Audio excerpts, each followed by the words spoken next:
সূরা আহকাফে এসেছে ওয়াবালাগা আরবাঈনা সানাতান, এবং 40 বছরে উপনীত হয়।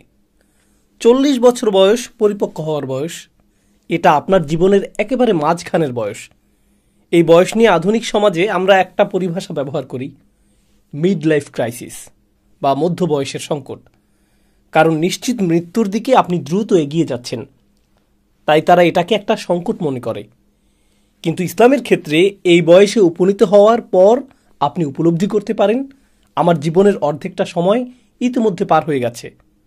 অতীতের দিকে তাকিয়ে আমার কৃতজ্ঞ হওয়া উচিত। এখন নিজের ভবিষ্যতের দিকে না তাকিয়ে আমার ছেলেমেয়েদের ভবিষ্যতের দিকে তাকাতে হবে। ঠিক এই ব্যাপারটাই আলোচ্য আয়াতে তুলে ধরা হয়েছে। তো উক্ত ব্যক্তি তখন বলে, রব্বি আউজিআনি আন আশকুরা নি'মাতাক আল্লাতী আনআমতা আলাইয়া ওয়া আলা ওয়ালিদাইয়া। হে আমার প্রতিপালক, আপনি আমাকে আর আমার পিতামাতাকে যে নিয়ামত দান করেছেন তার জন্য কৃতজ্ঞতা প্রকাশ করার শক্তি আমাকে দান করুন।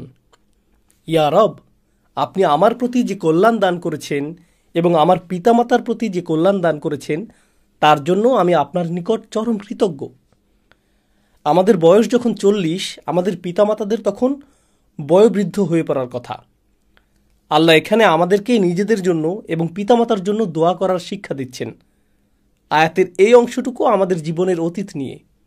এরপর এসেছে ভবিষ্যতের কথা, ওয়া আন আমালা সলিহান তারদাহু, আর আমাকে এমন সৎকর্ম করার সামর্থ্য দিন যাতে আপনি সন্তুষ্ট হন।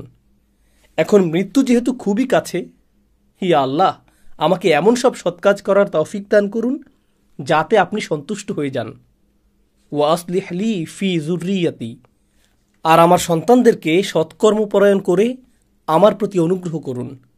আমি আমার সন্তানদের এবং তাদের পরবর্তী বংশধরদের জন্য দোয়া করছি, আমার জন্য তাদেরকে সৎকর্মপরায়ণ করুন। আমি তাদের কারণে তাদের জন্য উদ্বিগ্ন নই, কারণ আমি জানি বিচার দিবসে যখন আমি আল্লাহর সামনে দাঁড়াবো তখন আমাকে জিজ্ঞেস করা হবে, তোমার সন্তানদের কিভাবে বড় করেছ। যদি এই কাজ আমি ঠিকভাবে সম্পাদন করতে না পারি তখন তারাও তাদের সন্তানদের সঠিক উপায় বড় করবে না। এভাবে ক্রমান্বয়ে পরিস্থিতি শুধু খারাপ হবে, ক্ষতিটা শুরু হবে আমাকে দিয়ে। তাই আমার জন্য তাদেরকে সৎকর্মপরায়ণ করে দিন। ইন্নী তুবতু ইলাইক, আমি অনুশোচনা ভরে আপনার দিকে ফিরে আসছি। ও ইন্নী মিনাল মুসলিমিন, এবং নিশ্চয়ই আমি মুসলিমদের অন্তর্ভুক্ত। এর পরের আয়াতে আল্লাহ বলেন, উলাইকাল্লাযীনা নাতাকাব্বালু আনহুম আহসানা মা আমিলু ওয়া নাতাজাওয়াজু আন সাইয়্যাতিহিম ফি আসহাবিল জান্নাহ ওয়াদা সিদকিল্লাযী কানু ইউআদুন। এরাই যাদের উৎকৃষ্ট আমলগুলো আমি কবুল করি এবং তাদের মন্দ কাজগুলো ক্ষমা করে দেই, তারা জান্নাতবাসীদের অন্তর্ভুক্ত। তাদেরকে যে ওয়াদা দেওয়া হয়েছে তা সত্য ওয়াদা।